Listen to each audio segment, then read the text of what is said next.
Guys, and welcome down to the Keep You in the Loop podcast. We are back, and today we are joined by Joe from Theme Park Insanity and James. I didn't know if you were going to come in or not. I didn't know. I didn't know where you were going with it. I was like, you know what? I don't know where he's going with this. He said he was gonna, as you can see, guys, we have the chat on the screen. So any questions we get will come up from the chat. So do get your questions in. We're going to start off by talking about Paulton's Park. So we're going to talk about that. So basically, Paulton's Park have delayed the opening by a full year for Tornado Springs, which is their new area there with the max spinning coaster. Joe, what are your thoughts on that? Yeah, I mean, to be honest, it's not unexpected, really, is it, given the circumstances, and with so much uncertainty kicking about right now. I think realistically, this is probably going to be quite a common trend going forward for a lot of other parks as well.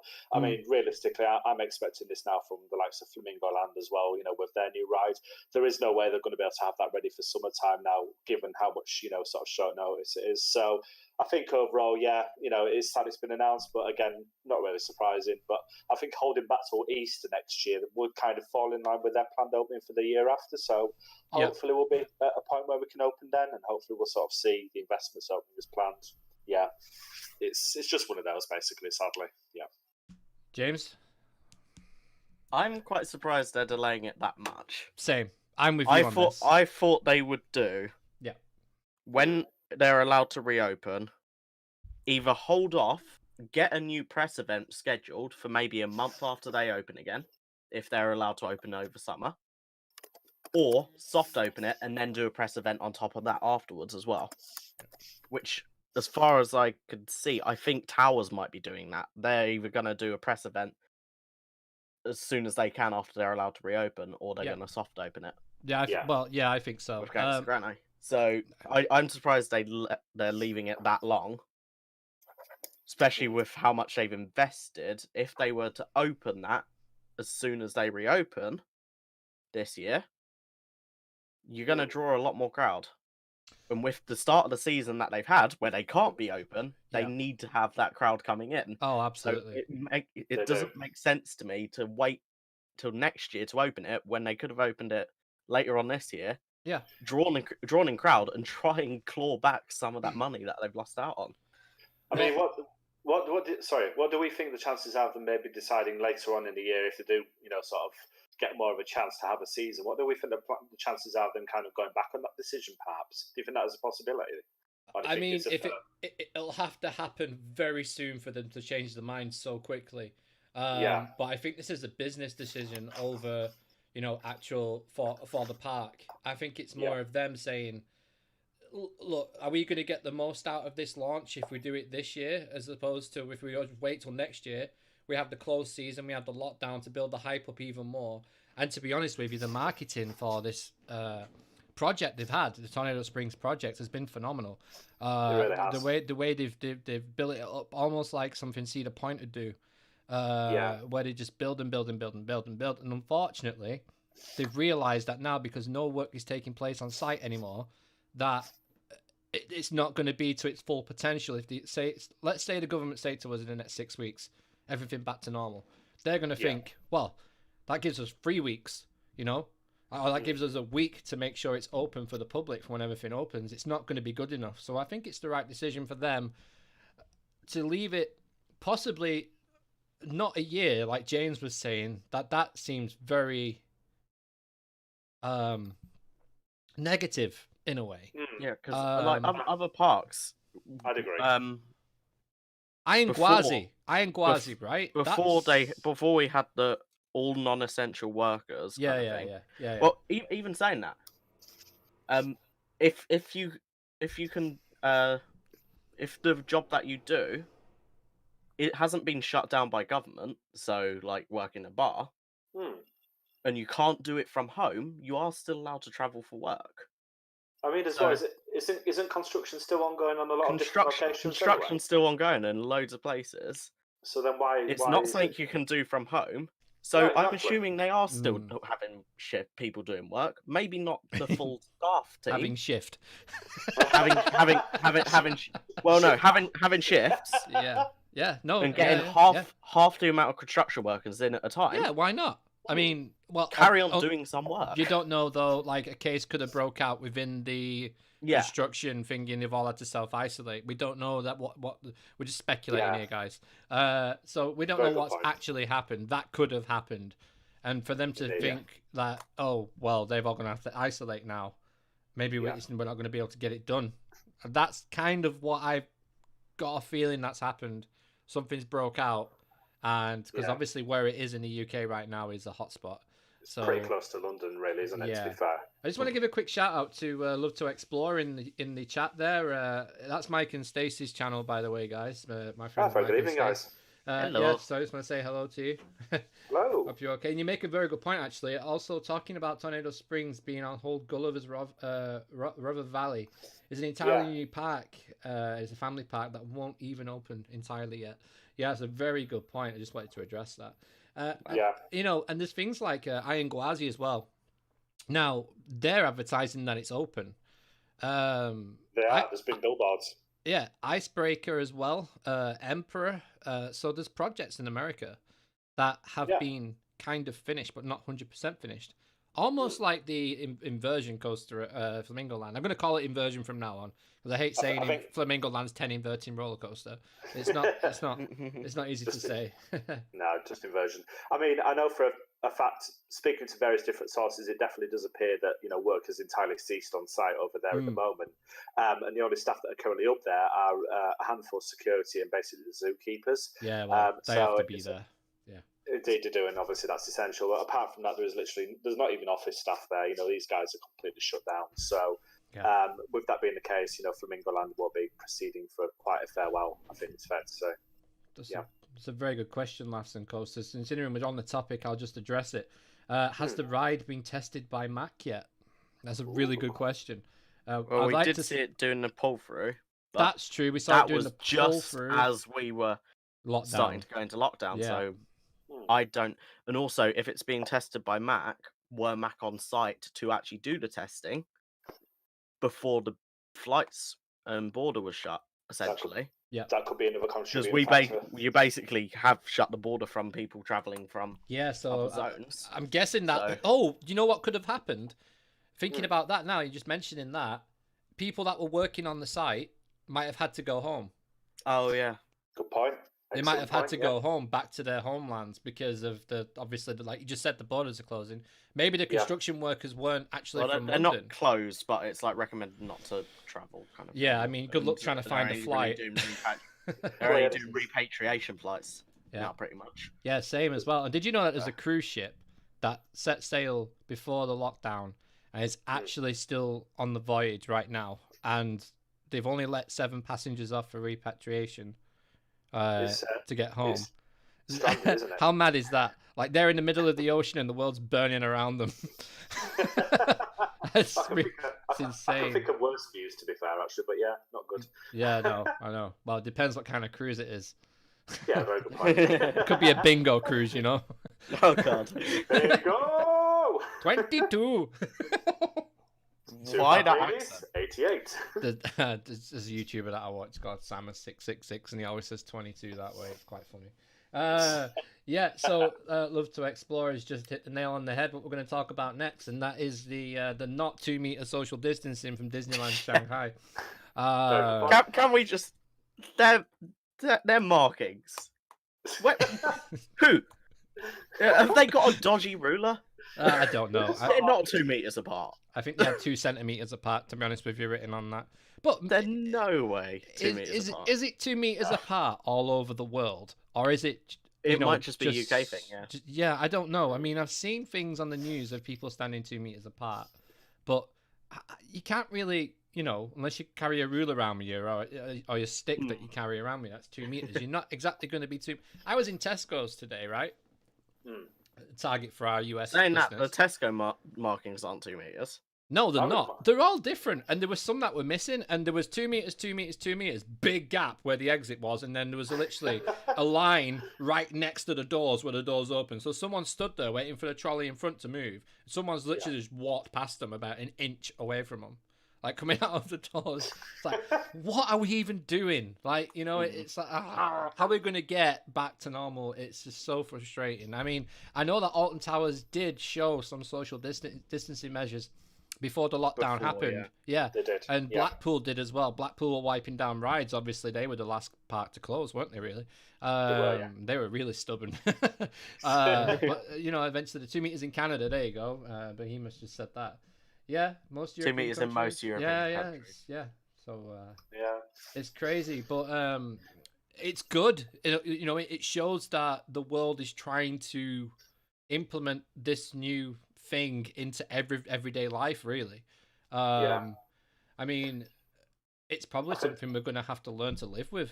Honestly, I really do. Unless, you know, this magical vaccine comes around. I don't know. It's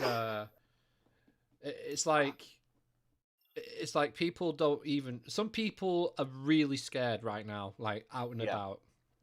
And obviously, a lot of people died, and it's really sad, and it's bad.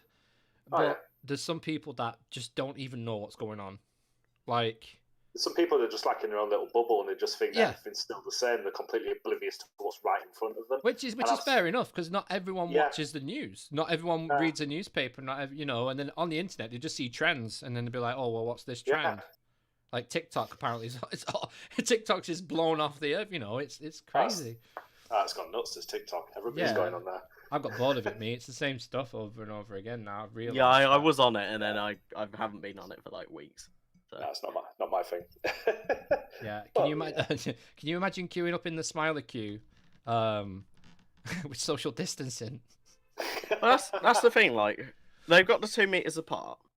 Yeah. But think about most of our queues. They double back on themselves. Hey, you know what? Do you know what? So you're gonna have to literally mark it so you're 2 meters apart from the person in front of you and behind you.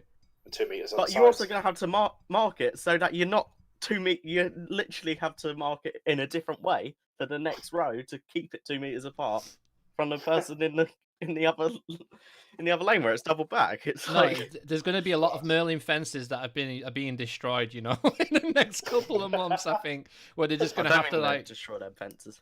Well, you know, the fences are not benches. Please do not sit on the fences. Or do they not use the double back parts? Yeah, that's what I think. And just set up temporary fencing, like Tesco, where they have the arrows to have it outside the actual queue area. Yeah. And just an interesting point I was just thinking of then in my head. Throughputs for rides. Sometimes throughputs for rides is going to be different as well. It is. So you're going to have. Let's take the Smiler, for example. 4 rows. You're probably only be able to have 2 people sat on either edge of the ride. Yeah, that is very true. So it's going to completely destroy capacity on that ride. Some rides can't run like that. No, they can't.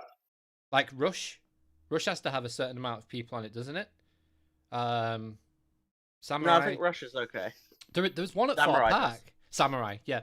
Samurai has to have a certain amount of people on it. Slammer did. Slammer definitely did. Because you have to balance the 2 sides. Well, that doesn't exist anymore. Now there's Ramesses. Rip, sorry. There are a few rides that will not operate unless they've got enough people on them. And if you can't put enough people on them, you can't operate. You can't operate. Get rid of it. Is that what it's going to be? If we can't run it, we have to change it? I think there's going to be a vastly reduced capacity. Yeah, 13 needs 18 riders. Yeah, there's going to be a vastly reduced offering of rides. Does it actually need 18 riders to operate? Oh, wow. Oh, yeah, you know what? I remember that from the old simulator, thinking about it. Yeah, it's 2 riders per row, Icon, yeah. It's weight, because it needs to build up a lot of speed off of that first drop, because they are quite tall hills after that first drop. If it doesn't have the weight behind it on that first drop, it will and the trims as well. Yeah, I don't know if 13's ever valid, but it probably could have done. It needs it if if they're testing. You can't go down to the woods alone. They have to have the water dummies. Yeah, for testing. Yeah. That's probably what we'll end up sitting next to on the rides, isn't it? Water dummies, just to balance it out. Wicker Man has trouble parking as well with not enough weight on it. Yeah, it does. Oh yeah. Yeah. It's like a. It's like a very slightly slanted station, isn't it? Yeah, it has to be because so it rolls down. Yeah. It's strange. That feeling's strange actually when you're going around that corner you enter the station. But it's going to be interesting. I mean, even just queuing up for food, like sitting down at Woodcutters, for example.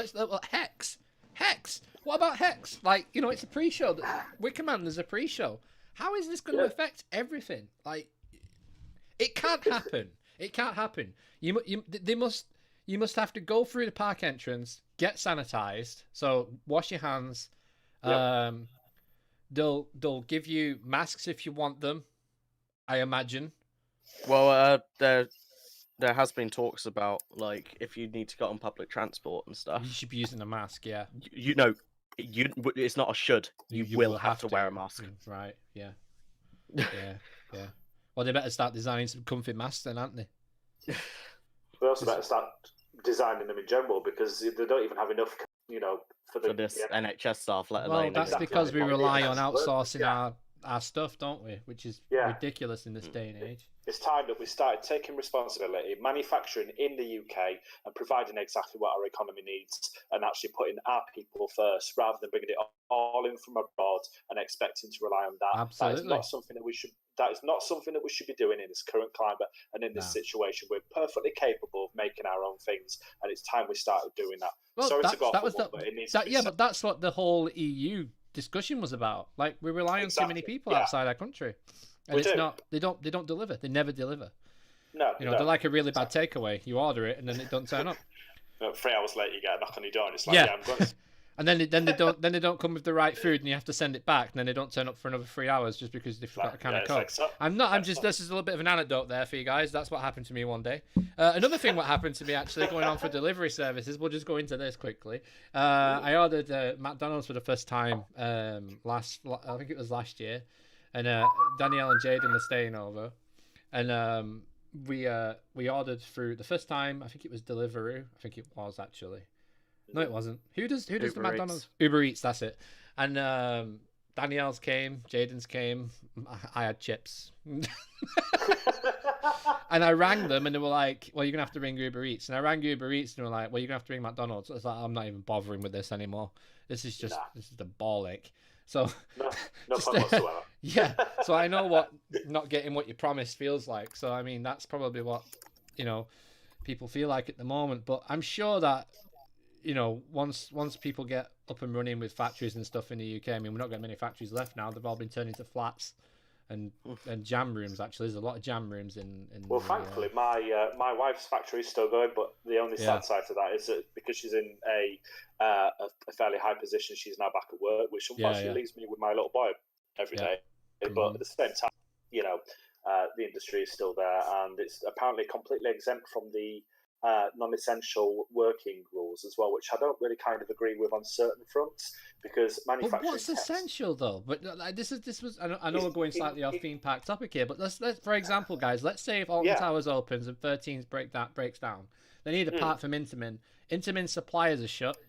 Intamin's shut themselves, so 13 can't be operated. They can't pull parts in for the train or whatever they need, and it has a knock-on effect. So in which companies in there? So then you've got airlines, couriers, it's a really great area, people who order stock, people who run the parts, people who run the company. Then you've got staff in the offices that take the phone calls. So which part of that isn't essential? To me, it's all essential, right? Yeah. I mean, I was purely going for the fact that, like, the company my wife works for produces luxury textiles. It's not something that's in demand, and it's not something that kind of... So are they making masks now, then? I don't know. No, as far as I'm aware, they're still making what they made in the first place, which is basically furnishing fabrics and clothing fabrics. It's not something. I mean, you know, unless you got top dollar, you're not going to be buying the stuff that the fabrics are actually made to be supplied to. So it's you know, it's just one of those. It's a really grey area, to be perfectly honest. And a lot of people are scared. Like, I mean, I've been following the WWE a lot, and a lot of workers are scared that if they don't turn up for work, they're going to get fired. Like. And that's kind of what people feel like at the moment. If work turned around to you now and said you need to go in, and you'd be like, well, I don't think I should be there, you know? And then they'd be like, well, we can get someone else who'll be there. Yeah, That's what it feels like. It really does feel like that. They're the two options you've got: either get fired or get ill. So it's a really sad reality that we live in, isn't it? It to is. be honest, but Yeah, I mean, me and James are in quite a lucky position, really, aren't we? But I mean, it's I've been furloughed now. I wasn't furloughed at first, but I'd rather just be at work. There's stuff that needs doing. Where I work, yeah, is an essential. Oh, absolutely, it is. It's essential work. Yeah, but we're only doing appointments for emergencies to keep like the NHS side of things going. Yeah. Or appointments for key workers. No, so anyone that isn't a key worker, and you have to have proof that you're a key worker. Yeah. Cannot get a normal appointment until after everything's done. So but I'm furloughed. There are only 4 staff in at a time, and it's the same 4 staff. They're literally everyone else is furloughed. We're just waiting to be able to go back to work.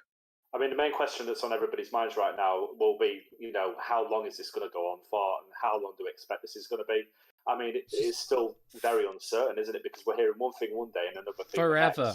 Well, exactly. The original, they were trying to push the curve back to June. Yeah. It's actually starting to come a bit earlier than I expected. That's positive, at least.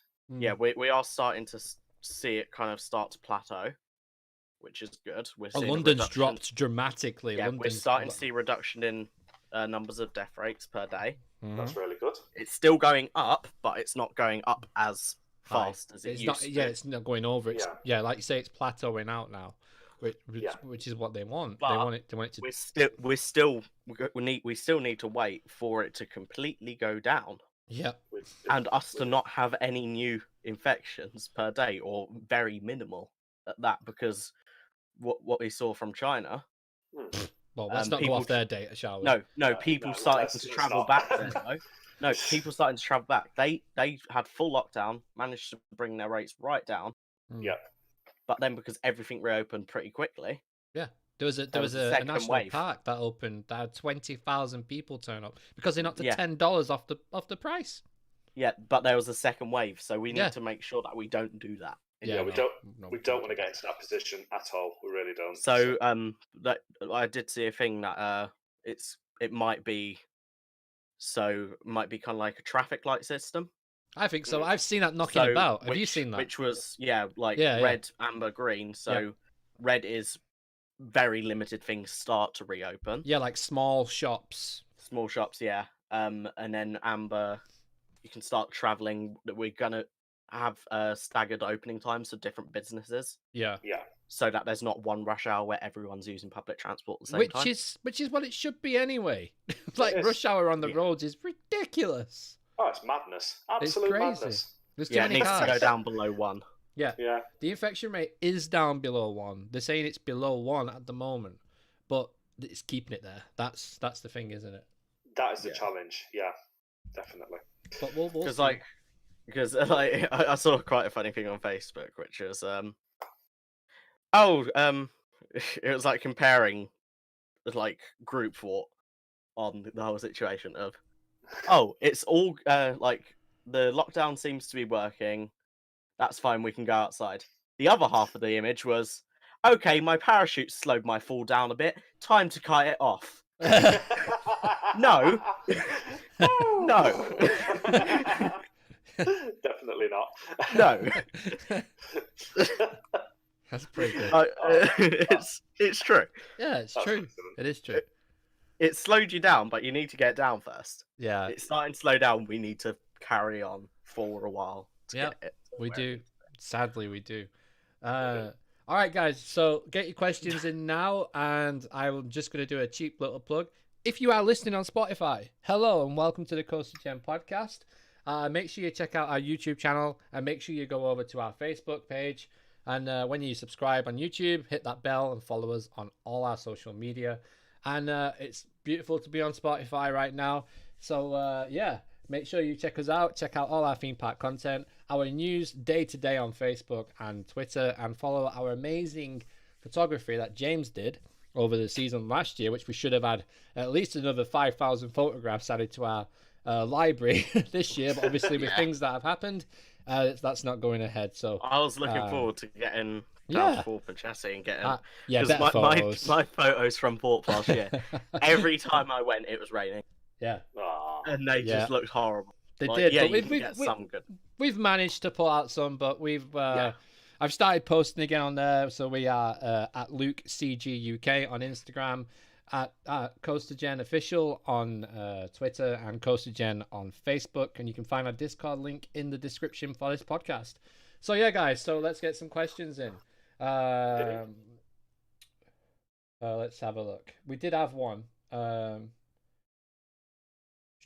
If you could take one coaster from the US and replace it with something in the UK, what would it be? Ooh. Yeah. So last from Coasters question: what coaster would you relocate from the USA theme park to the UK? Joe, you sounded like you had.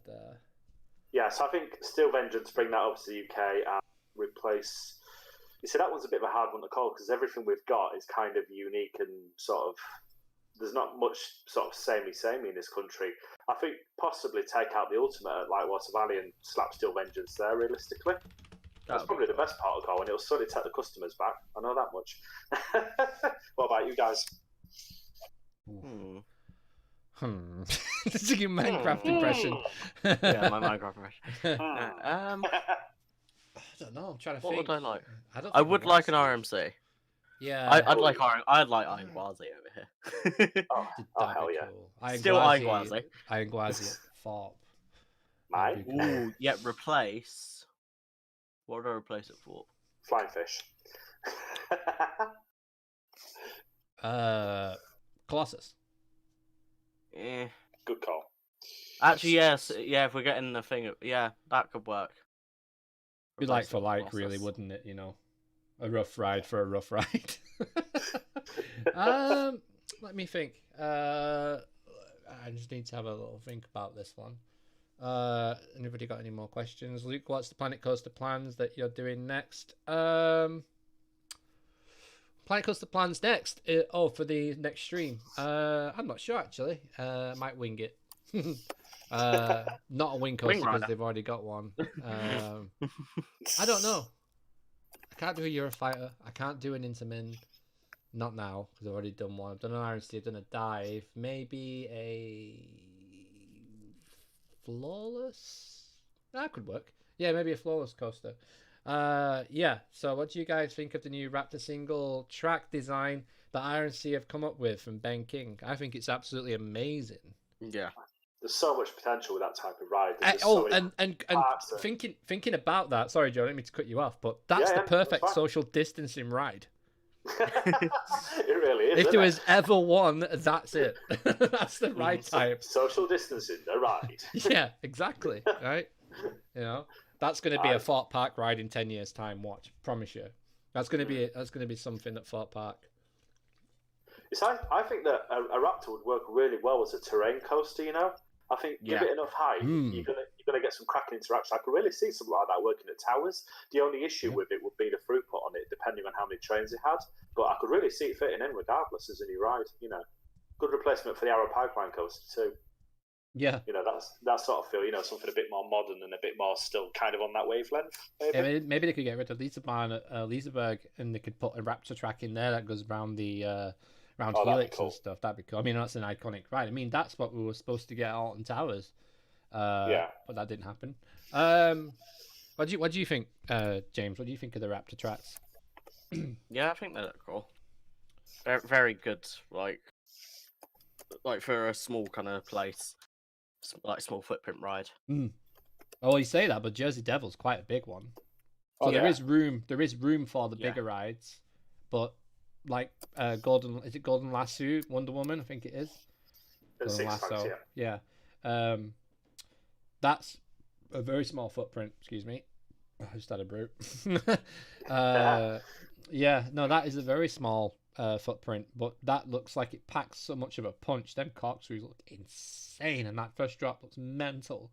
So, I mean, you could really see something like. Can you imagine if Lightwater Valley got a Raptor track? Like, that would be perfect for a kind of a park like that. Or maybe the new the money they're putting into Southport, is it Pleasureland? Yeah, Pleasureland. Yeah, because they've got huge investment on there, haven't they? That could work as well. Yeah, I know. But that certainly pulled the crowd to 100%. And it gives something unique as well that's not anywhere else in the UK. So, good call. Do you think if Lightwater Valley is gonna, I think he's trying to say if do you think Lightwater Valley is gonna shut down because of everything that's happened? I don't think Lightwater Valley are in a position to have a choice. If they don't make money, they're in trouble because they've not made enough. It'd be interesting. It'd be really interesting to see what kind of things Merlin do. I know Merlin. I'm going slightly off topic there, but what Merlin do with all the planned attractions and stuff like the new. I think they were opening like a Duplo land in Blackpool and stuff like that. So it's interesting to see what's going to happen. It's going to be very interesting. I mean, it's horrible as it is right now. For news, when everything reopens, it's going to be like so busy. Massively. I mean, even just these COVID announcements that they've made about the 1st of June and the hotels for Alton Towers giving refunds and stuff. Yeah. Not telling people not to book until the 1st of June. Now, does that mean that hospitality is going to reopen in the country in the 1st of June? I feel really sorry for the truck drivers that are driving around. And there's nowhere to get a hot meal. Like, there's no Greggs open in the service stations or anything. It must be brutal. It must be absolutely brutal. You know, hats off to them. They're keeping the country going, to be honest with you. Oh, yeah, if it wasn't for them, they wouldn't have supplies anywhere. So. And people are just ordering crap online. Like, I can't talk. I just ordered a new graphics card online. But I was going to order it anyway. It's not just the fact that this is going on, but people are ordering crap online. And, you know, these guys, you know, guys and girls are keeping the country going. Obviously, the NHS goes without saying, to be honest with you.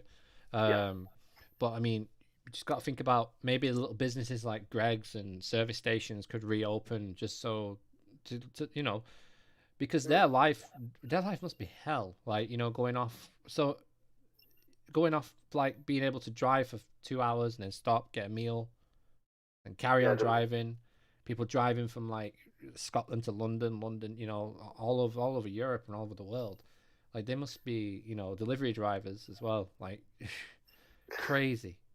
So to even think that Lightwater Valley have any say in anything what's going to happen is stupid. They're not.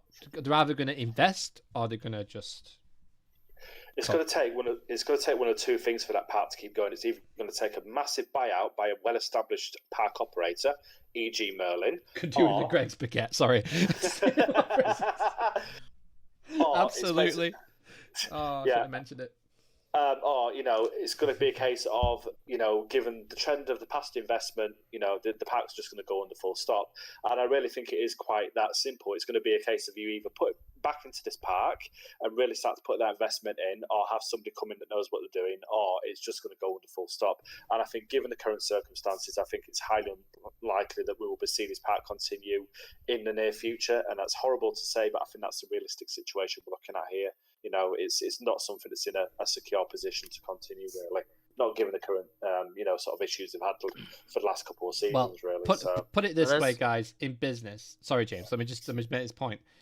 I showed James something earlier, and it was Primark sales. What they went from monthly was £650 million a month to zero. Ouch! That's gotta hurt. So imagine what's happening with the finances of the theme parks right now. One that I want to mention that I don't think anyone's actually mentioned this, and while it is something that we didn't know whether it was going to happen anyway. Yeah. London theme park. London Resort, yeah. Because at the moment, that as a business, which has been going since 2011, 2012. Let's just say forever. No, as a business, the business was set up under that name. Oh, right, yeah, the actual and it has been making a loss this entire time because they are having to fund like just running it as a business. All the kind of like staff that are going into the planning and that of the park. Yeah. And it was being funded by a billionaire privately who also owns Ebbsfleet stadium. Yeah, I was going to say, it was a football football club. Yeah. Yeah. So, and he was only willing to carry on funding it for a few more years. Wow. So, because of all this happening and nothing's being able to develop with it, especially now, is it gonna cause it to, if it were actually going to open, could this actually cause it not to happen now? Because it's just going to completely fall through because they were already making a loss and they're just going to withdraw the private funding as well from it.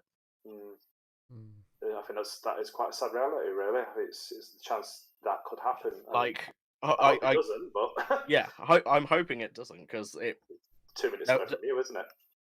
Yeah, and the thing is that there are a lot of sponsorships and contracts in place now because for them to announce that they have got a partnership with BBC, with Paramount and all that, the contract has to be in place already. Yeah. Oh, yeah. So I feel like that might be the kind of saving grace of it, that because there are contracts in place, and partnerships going to go in forward place, with it. Yeah. it will help it go forward still after this all kind of blows over. And it's not as if those sponsorships are like small institutions. They're very big established institutions. So hopefully, they've got the funds to be able to drive it forward. Yeah, but the whole kind of business is privately funded by one guy. Yeah, that is it's crazy. It's crazy. So, but to be honest with you, what Mike's just put in the chat there, imagine if Disney bought Lightwater's land and turned it into like a Western park. So, if these parks do go under, these little ones, one, I've said this from the start, it's their own fault. They don't invest. They don't build the right rides to bring the right guests in. They don't know what their audience is. They're screwed because they don't know what they're trying to do. Like, at least Flamingo Land if they've not had the crowd in the first place, they don't have the money to invest. Yes, but they should have built, instead of building, Raptor Attack, whatever it's called, or getting these crappy little fairground rides in, just build a coaster that's decent and people will turn up. Flamingo Land, perfect example. Exactly. They built Hero and people turned up. So what does that tell you? Flying Coast Track and a Marble Track. They built Hero, they built Mumbo Jumbo, the Velocity as well, and people turned up. And now they're building this new one, and they know for a fact that they're going to dominate that part of the UK in terms of theme park attractions. Like Lightwater Valley was on its ass from the start. As soon as Flamingo Land put the plans in for this coaster, I honestly thought that this is it. This has got to be the end. Or Flamingo Land come back with a GCI, and it's fantastic, and people go for it. I mean, people travel to Ireland to ride that one coaster at Tato Park. That's how far people travel just for a coaster. Like when Helix opened, the amount of people that went to Sweden who never even dream about going to Leesburg went because Helix opened. Yeah, I want to go to Leesburg. Energylandia. Yes, like, so do I. If I said to you 5 years ago, do you want to go to Energylandia? You'd be like, where's that? And now it's got like 9 million sandbox coasters on the research list, like about to be put in. It's crazy. Yeah, that's because Energylandia is a billionaire's playground. Yeah. Literally. It's literally a family that has a load of money and just went, you know what, I want a theme park for my kids. Yeah. So they just built a theme park and put whatever ride they wanted into it. I reckon they got their kids to go into Planet Coaster, right? Get a mouse and just hover over which ride type they wanted, and it was like, right, I'll be on like Intamin, build me a ride. Okay, put the phone down. There it goes. It's done. But they're smart. They were smart as well because they did ask the public because they remember they had the design from Intamin and Vekoma. Yeah, Hyperion.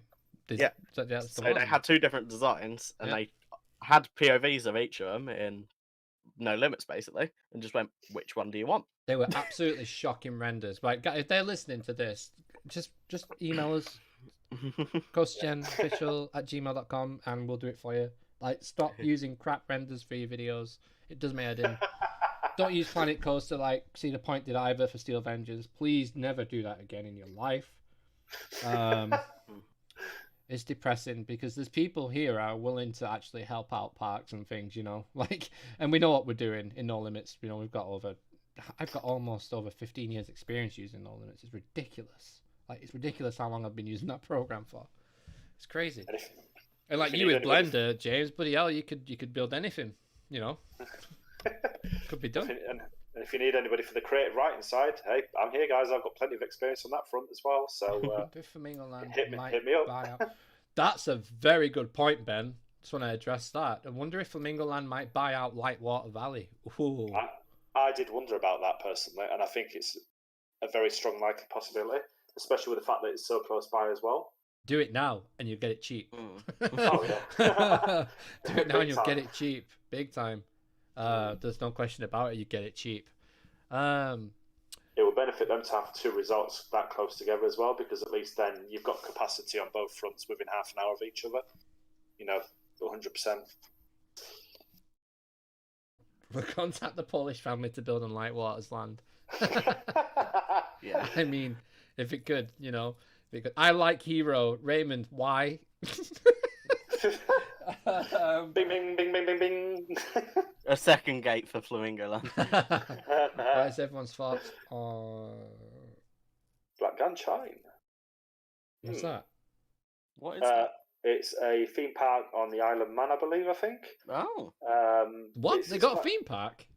Well, it's quite. It's to be honest, it's a bit of a weird one. It's Black. Is it like a fairground?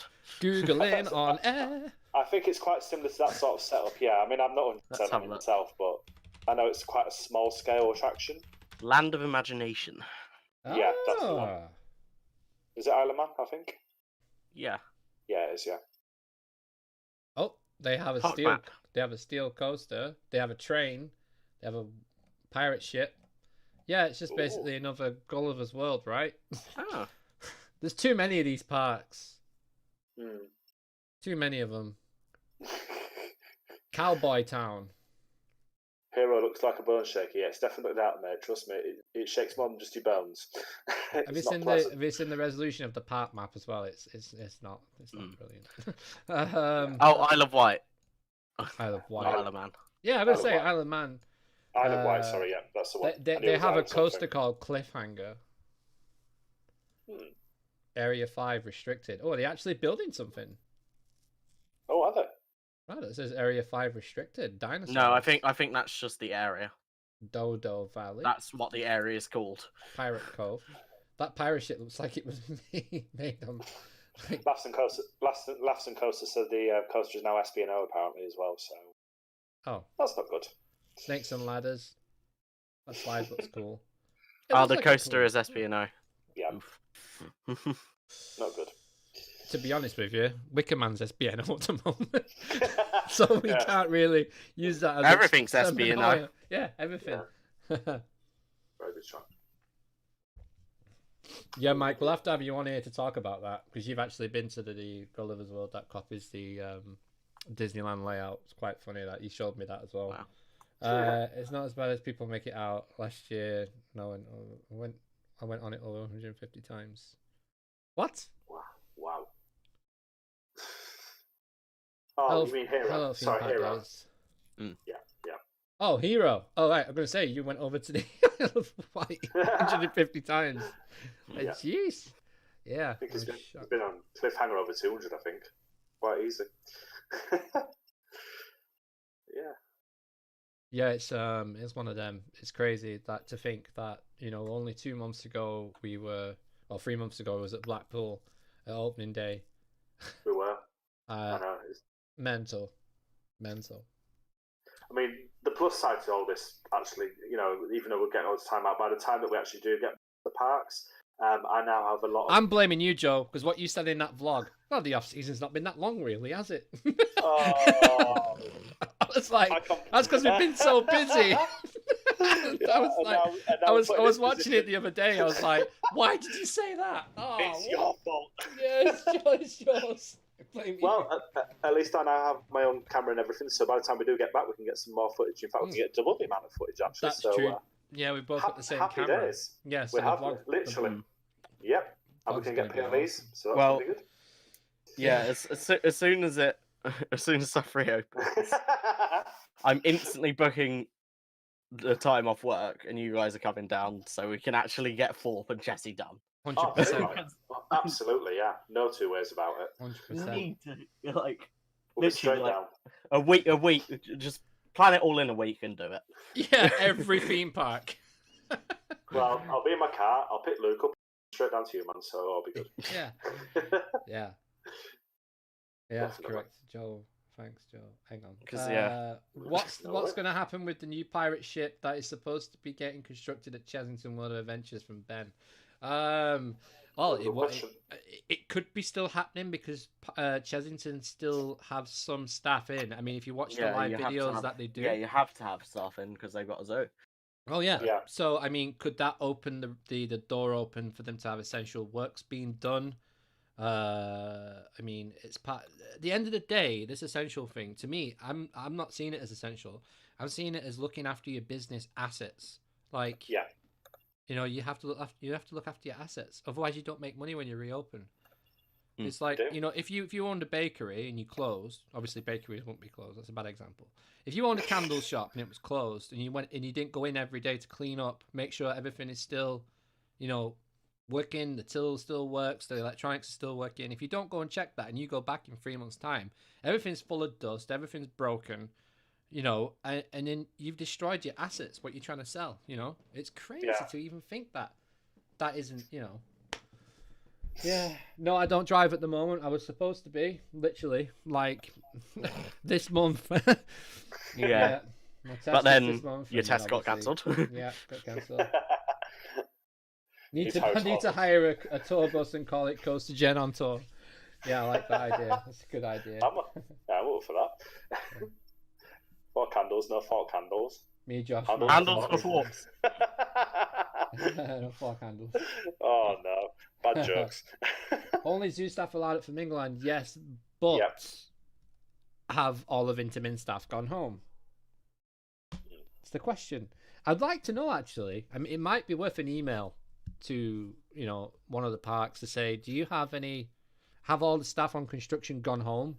Should we expect no construction updates for the foreseeable future and just look forward to next year? I think Paulton's Park have set a very good example, to be honest with you. They've been honest. They really have. I mean, I know me and you don't agree with it, James, but at least they've been honest and they come out and said it. Like, we're not opening until next year. We're not opening Tornado Springs till next year. That's the end of it. You don't like it, don't come down and see us. Like, literally, that's like what they said, you know. And it's brave, but they know that when they reopen that area, when they finally launch that area, it's going to be talk of the town. It's going to be so hyped up. It's crazy. Oh, yeah. And I think that, you know, as you said, that's an example that other parks can take from and lead with as well. I think it's important with these sort of size of investments that the parks are as clear as possible and exactly what you can expect from them. Yeah, and I mean, that's what they need to do. Yeah, and Flamingoland need to follow suit and tell us what's going on with this ride, because at least then we actually know we can plan accordingly. You know, it would be important. And that's the thing. But I think the bigger parks like Alton Towers and Thorpe, I think as soon as the government say that businesses can reopen, up, bang, they'll be open. Oh, yeah. There'll be no questions asked. Like, literally, they'll be straight open. The dungeons won't be open. The sea lives probably won't be open to the public. Obviously, staff are still there looking after the aquarium. Some of them videos as well of the penguins walking around the aquariums and stuff all over the world. It's so cool. It really is. Yeah, they're really cool videos. Some merch ideas on tour. Airtime is freedom. Airtime is freedom. I like that. It's a cool little slogan. Might steal that one, Ben. I'll send you a check in the post. Burger Kitchen at Towers is like a zoo feeding at times of fireworks. Yes, it is. I saw that. Yeah. No, that's how you keep your clients happy. Absolutely, it is. Like, I mean, they've turned around to Mac and gone, no pressure. We're going to open next year. So come back when you can come back, and we can get the testing done, and we'll see you when all this is cleared up. That's what they've said. That's probably what the exact conversation has gone on, to be honest with you. Like, no pressure, Mac. You know, we're going to try and work around all this, you know, unprecedented event. Yeah. And we'll see you next year. And they'll be like, right, sweet. That's no problem for us. I think in reality as well, I mean, I don't know about you guys, but the day at the moment seems to fly by in the blink of an eye. So with that in mind, you know, even though it is next year, you know, this time will go quickly and it will come here before we know it. And, you know, time certainly doesn't seem to be dragging at the moment. And I don't know why that is. It just doesn't, personally, from my perspective anyway. So, you know, it will arrive, definitely. The duck race was from Wallaby Holland, Mike. Did you see that? What I posted before about the ducks? I said it was ducking amazing. Yeah. And that wasn't autocorrect. That was on purpose. Yeah. Yeah, Two Swords will not be open either. No, it definitely won't. No way. I mean, but you're gonna have to have social distancing away from all the waxworks as well. I think all the enclosed attractions just won't open. Nah, they won't open. I don't think they'll open. Not until like Asda and Tesco go back to normal. Then that's gonna set the saying that Aldi now. I've not been to one, but I've seen it happen. They're timing people in and out of the shop, and then when you go in, you can stand as close to whoever you want. That's quite strange. No, I don't agree with that. No, I don't either. But that's what's happening. I've seen it, and my missus has told me as well that that's what's happening once you get inside. It's like pointless. What's the point in waiting outside? So that could only be here, yeah, and guys, if you haven't, make sure you check out Ride Sim's first official simulation of Expedition GeForce, Big FM Expedition GeForce, over on ridesims2.com/Big FM Expedition GeForce. It's the new official simulator from Holiday Park, Germany. Fantastic simulator, and it's really fun to use. It's great to play because it gets you immersed into the action with all the amazing audio files they've used, and yeah. And we like to visit Pablo, our good friend, the green train. Good old Pablo. Yeah, it's good. It's fun. It's Pablo or Pedro? Which one is it? Pablo. Pablo. I think it's absolutely phenomenal that we were actually joined on that stream by them. The Holiday Park themselves. That was just something else. Was that? Yeah, really and if you missed that stream, I will put it up on podcast on Spotify. As as one of the separate ones, so you'd be able to see which one it actually is, and it was fantastic for him to answer some questions, and we did actually get out of them that I asked them, what projects have they got going on, and they literally said we like GCI, so so let's talk about that. So what style of GCI do you think a park like Holiday Park could go for? Now, bear in mind the park topography is very forest-like. Very similar to GCI. Back at IAPA. Yep. Revealed a new track type. They did. They did. The inverting track type. Wouldn't it be a good shout for them to invest in the new GCI? Yeah, I would 100% agree with that. And the fact that GeForce when it opened was Expedition GeForce when it opened was such a landmark roller coaster. In fact, it's still one of the best roller coasters voted in the world. In the top 23, I think it is still. And that thing is old now. That ride looks insane now. It does look good. So yeah, I think they would. And if it's a big investment for them, it's going to be a landmark attraction, definitely. Story-wise, I don't know. I think after the Wicker Man, there's been this expectation of theming with the wooden coaster. I think that needs to disappear because wooden coasters are themed. Well, they're a wooden coaster. It wasn't just Wicker Man. It's because they did Wicker Man and they did the revamp of Colossus. Yeah, they did. Very good point. So. It was basically Merlin just going, here you go, we're theming our wooden coasters, rest of the world do that. So not a bad move though. They've done a good job doing it. Yeah. Especially with Wicker Man. That is an experience and a half. It really is. I mean, everybody knows that anyway, but it is. Yeah, but the pre-show, once you've ridden it 10 times, it gets boring. I do like the pre-show, but I do agree. If you want to re-ride it, it does get a bit tedious to pre-show every time. Difficult to actually re-ride that coaster, especially how far away you have to go to get in the queue again. It's miles away. You have to walk like literally halfway back to the lake to get back in the queue. Then you got to zigzag the queue again, and then by the time you're back on it, then you're in the pre-show room, like, right, come on, hurry up. Like, the only way you're going to be able to marathon that ride is if you go to a Towers Times event or something like that, or a Pleasure Beach experience. That's the reality with them rides. But when I went to Towers Times at 15, we did the Smiler, and they actually opened the baggage door. So when you come out you go up the rainbow stairs, after you come off the ride, you turn right, you go down, and then you've got the baggage where you get your bags back from, There was a door to the right of that, and they let us back through that. So it was literally off, round, off, round. You didn't even go outside. It was incredible. And you can just jump on as many I as you think my want. favourite one was the when I've done stealth ERTs. Yeah, you go off the loading and then back up the steps. Yeah, you get no. You get off at the offload. Oh, they open the gate. There's a gate between Yeah. two platforms. Yeah. They just open that gate and you walk just back round. Oh, You Luke. literally stay on the platform and Sorry. just go. You go forward to where the gates are again. It's great. Yeah. Guess where we should have been this coming weekend, Luke? Oh, where? The exact place doing the exact thing you just talked about. Oh, bloody hell. Was it Towers? It was actually Towers Times, yeah, we should have been Yeah, there. it's the Tower Times thing. Oh, Yeah. and they refunded that, which is really nice of them to, not hold. Good. They did that a couple of months ago. Actually, they said no, we're not doing it. In That's fact, good a of them. couple of months ago, it's probably a bit of a step. Maybe 4 weeks ago they did it. Yeah. But Yeah, yeah, we should I have just been I don't even know what day is it. What day is it? Is it Wednesday or is it Thursday? I think it's a Thursday, isn't it? I don't know. No, it's Wednesday. No, it's a Wednesday. Is it? Oh, Yeah, it's when.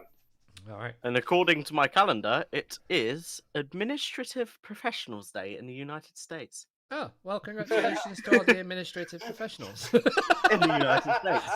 United States.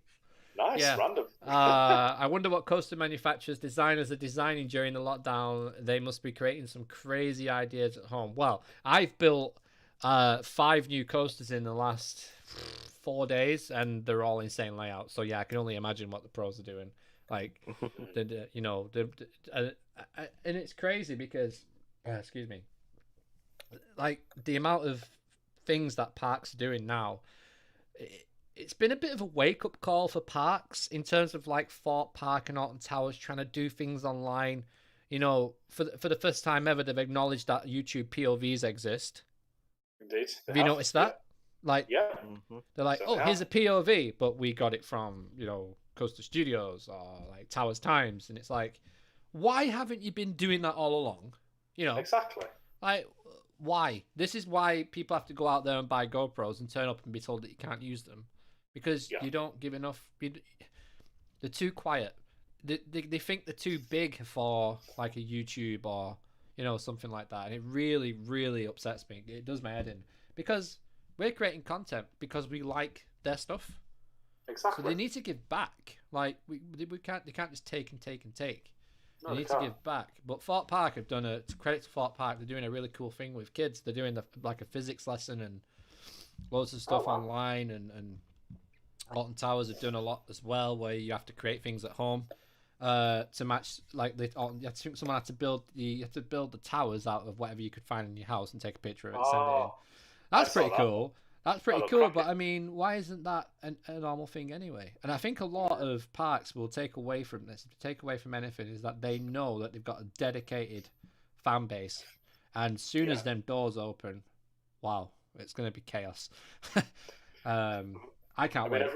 No, I can't, to be honest. I think that everything that you were just talking about, I think it's all part of like a bigger movement by Merlin themselves called Magic Making with Merlin, which is kind of sort of, put out this whole let's kind of interact with our fans sort of thing. But again, you're 100% right. Why haven't they been doing this from day one? Why is it taking for this to happen for them to recognise that people are there? And as you say, it's all very well them taking, but they have to start giving back. And I think it needs to carry on past this point, really. So, yeah, it does. Yeah. I mean, just but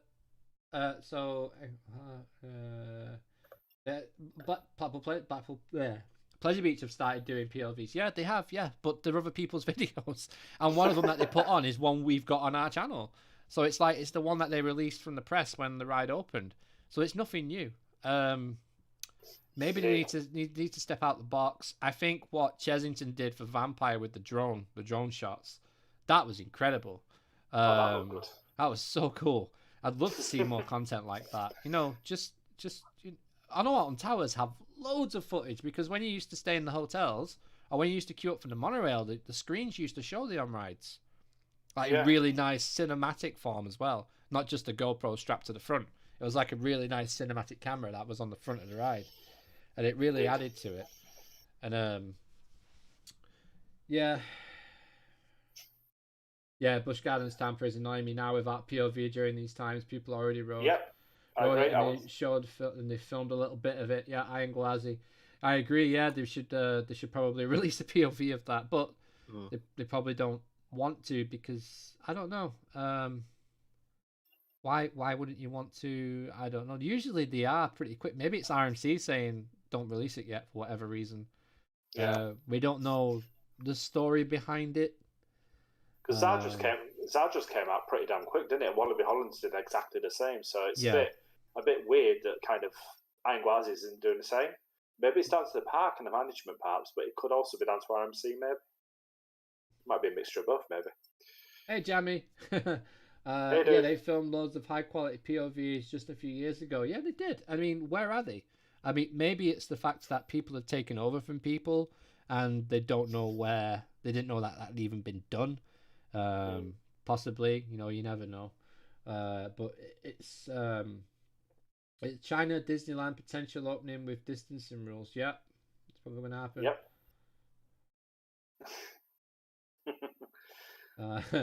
Not even an animation. Well, there's plenty of No Limits animations available, to be fair, and they are pretty much spot on.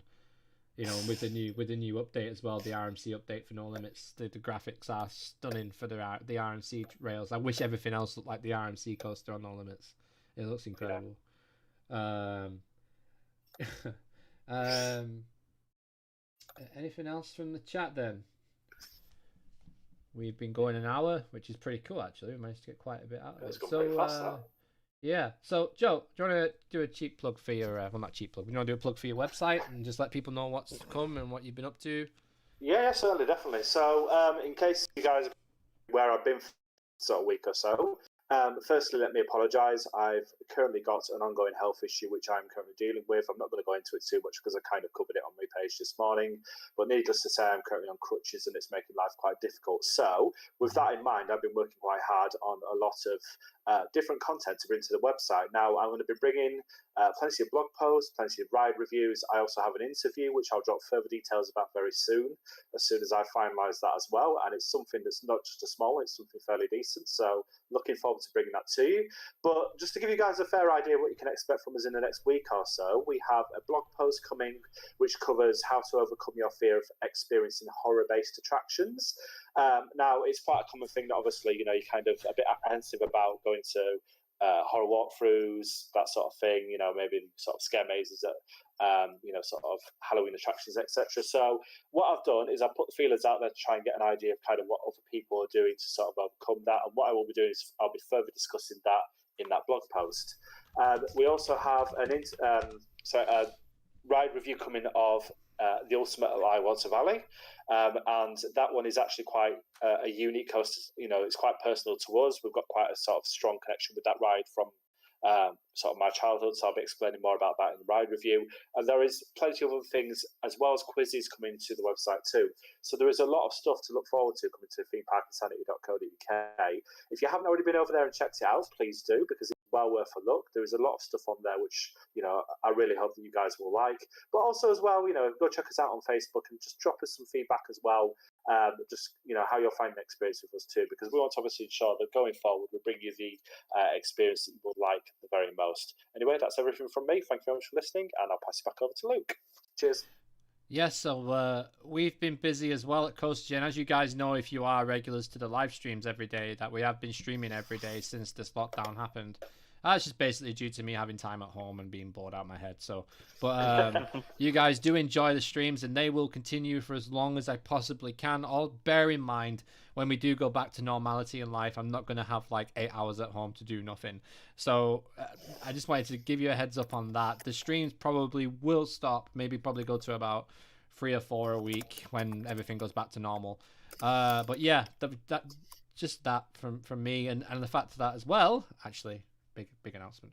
As you know, we're all on Spotify, but in the next 2 weeks, the website will relaunch. CoasterGen.com will relaunch with over 15 reviews, a smashing exclusive Q&A with ride sims themselves. That will be on the front page of the website, for look out for that. Each roller coaster will have its own landing page themed to the roller coaster. That'll be if you're coming in from a link from social media. There is ways to access that landing page if you want to, once you've actually already been on the website. But yeah, so it's going to be really cool. It's going to be a nice experience. It's going to be different to any other website. And it's going to be, it's going to stand out a lot. Our photography is second to none. It really is. James has done an absolute phenomenal job, and we've both done a mint job in editing our content and footage as well. Going to get some video reviews on there as well, and some more coaster videos will be like the ones I did for the Flamingo Land Coaster and the one I did for the Revolution. I'm going to be recording a few more of them. So if you guys have any ideas and rides that you want me to cover, for example, I wanted to do Oblivion, maybe even Nemesis. Just let's talk about that for about 10 minutes, 5 or 10 minutes, and just do a little video with some awesome footage from No Limits Coaster fan, who is very helpful with us. So make sure you check out his YouTube channel and his Twitter as well. It's No Limits Coaster fan. He's fantastic at providing us footage when we need it. And he's been more than kind to allow us to embed his videos onto our website as well. So every ride that you visit on the website has a POV or an off ride provided from either the park or from our good, our good friends. So yeah, it's really cool. We're gonna have a dedicated Ride Sims page where you can see our review on Ride Sims, as well as access the best ones that we like to play on. There's a couple of links there for that. So yeah, a lot's happening with the website. It's going really, really good at the moment. The layout's fantastic. The new design's cool. The new logos, like, really stands out. It's nice. We're not looking to move it into our social logo. So the website logo will be its own thing. We're not going to change the logo for YouTube and for everything like that. But the CoasterGen.com logo will stay as it is for the future. So yeah, James, do you want to talk about anything? Nah. No, you good? All good? I'm good. Yeah. Awesome. Yeah, so that's it, guys. I think that covers it for this podcast. We hope you've enjoyed it. Make sure you subscribe to us and make sure you follow us on Spotify as well. You can find this on Google Podcasts, as well as there's somewhere else you can get it from as well. I can't remember where it is, but Spotify and Google Podcasts, definitely on there. Do some iconic rides there. Yeah, we'll do that as well. Well, ones that I can remember. I do want to do one of Corkscrew, so if anybody has any footage at all who's listening to this of Corkscrew, please drop me a message on Twitter. CoasterGen on Twitter, please. That'd be really cool. Actually, I remember going on Corkscrew for the first time. It was an experience. It was an experience after that turnaround at the top of the hill. Well, yeah, so that's it for the podcast today, guys. Thank you so much for tuning in. Make sure you subscribe to CoasterGen, hit that bell, follow us on all our socials, and make sure you also subscribe to Theme Park Insanity's YouTube channel. Follow them on all their socials as well. And yeah, I've been Luke, he's been Joe, he's been James, and that was Keep You in the Loop podcast. And we will see you next time, guys. See you later.